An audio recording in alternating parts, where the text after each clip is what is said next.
जय माता दी। वरदान्या मिश्रा चैनल के भक्ति सेक्शन में आप सभी का स्वागत है।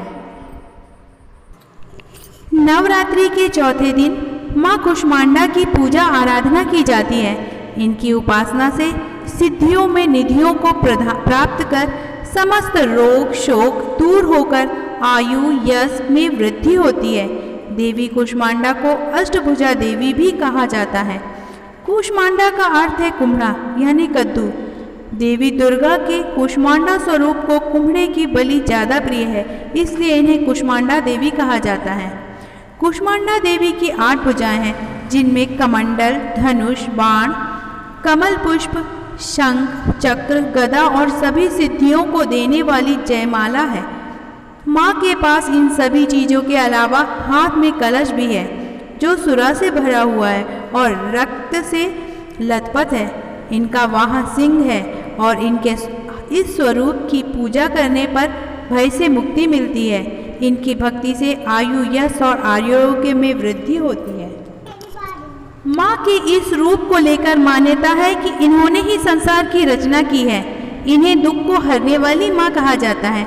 सूर्य इनका निवास स्थान माना जाता है, इसलिए माता के इस स्वरूप के पीछे सूर्य का तेज दर्शाया जाता है। इनके 8 हाथ हैं और सवारी शेर है।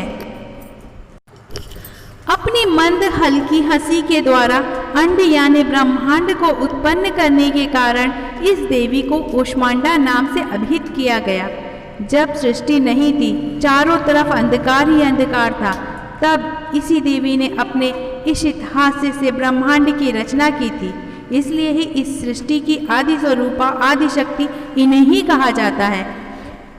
माँ कुष्मांडा 8 भुजा धारण किए हुए हैं। माता अपने अष्टभुजा के रूप में भक्तों के सारे कष्टों को हर लेती है। बोलो जय माता दी।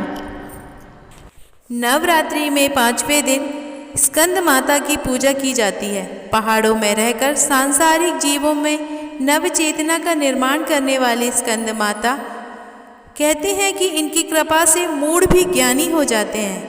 स्कंद कुमार यानी कार्तिकेय की माता के कारण इन्हें स्कंद माता नाम से अभिहित किया गया।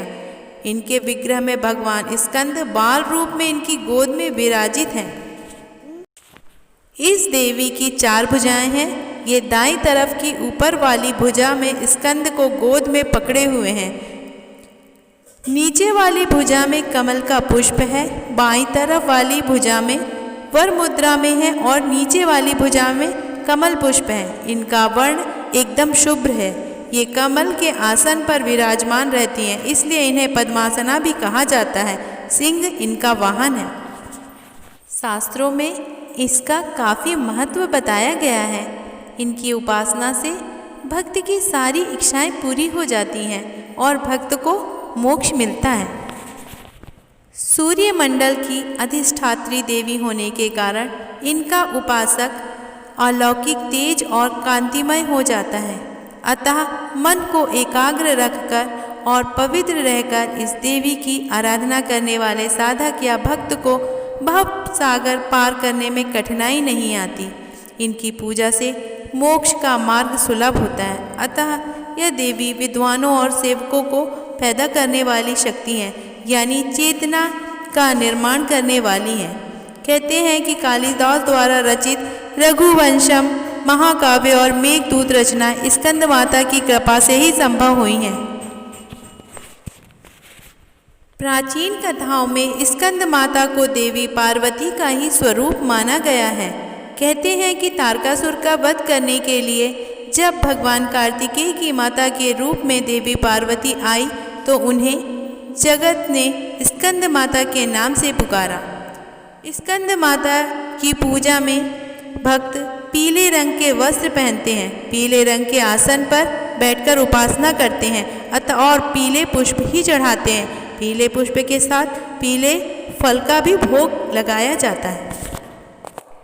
देवी दुर्गा के अन्य स्वरूपों की तरह स्कंद माता के हाथ में कोई अस्त्र शस्त्र नहीं है।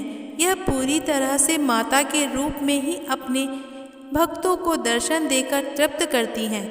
4 भुजी स्कंद माता के 2 हाथों में फूल हैं। एक हाथ में उन्होंने अपने पुत्र भगवान स्कंद को पकड़ा हुआ है, जबकि एक हाथ में वर मुद्रा है। माँ दुर्गा का 5वां स्वरूप यानी स्कंद माता मातृत्व को परिभाषित करने वाला माना गया है। स्कंद माता को देवी पार्वती और उनकी गोद में बैठे भगवान स्कंद को कार्तिकेय माना जाता है। कहते हैं कि पूरी दुनिया में स्कंद माता की कृपा से ही मातृत्व का विस्तार हुआ है।